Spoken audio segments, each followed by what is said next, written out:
উসমান হাদি হত্যা মামলার আলোচিত নাম শুটার ফয়সাল নিজেকে নির্দোষ দাবি করে একের পর এক ভিডিও প্রকাশ করছেন। প্রতিটি ভিডিওতেই তিনি একই কথা বলছেন, তিনি ঘটনার সঙ্গে জড়িত নন এবং বর্তমানে দুবাইয়ে অবস্থান করছেন। কিন্তু এসব দাবির বিপরীতে অনুসন্ধানে উঠে আসছে এমন কিছু প্রশ্ন, যেগুলো উপেক্ষা করা কঠিন। ভিডিওতে দেওয়া বক্তব্য, সময়রেখা এবং তদন্তে পাওয়া তথ্যের মধ্যে একাধিক অসঙ্গতি ধরা পড়েছে বলে বিভিন্ন সূত্র দাবি করছে। তাহলে প্রশ্ন হল, ভিডিওগুলো কি সত্য প্রকাশের চেষ্টা, নাকি জনমতকে প্রভাবিত করার কৌশল? অনুসন্ধানী প্রতিবেদনে দেখা যাচ্ছে, ঘটনার আগে ও পরে ফয়সালের চলাফেরা, যোগাযোগ এবং অবস্থান নিয়ে পরস্পর বিরোধী তথ্য রয়েছে। কিছু সূত্র বলছে, ভিডিওতে উল্লেখ করা সময় ও স্থানের সঙ্গে ডিজিটাল ডেটার মিল পাওয়া যাচ্ছে না।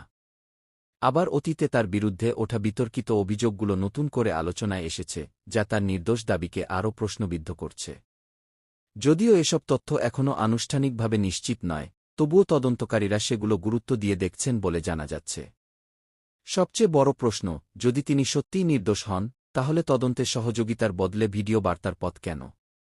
কেন আইনশৃঙ্খলা বাহিনীর সামনে হাজির হয়ে বক্তব্য দেওয়ার পরিবর্তে বিদেশ থেকে ধারাবাহিক বক্তব্য?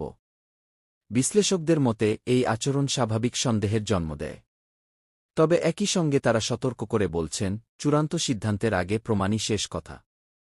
এই মুহূর্তে জনমনে বিভ্রান্তি ও কৌতূহল দুটোই তুঙ্গে।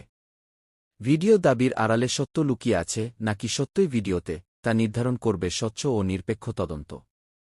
একটাই প্রত্যাশা, আইনের আলোয় সব প্রশ্নের উত্তর মিলুক, গুজব নয়, প্রতিষ্ঠিত হোক সত্য।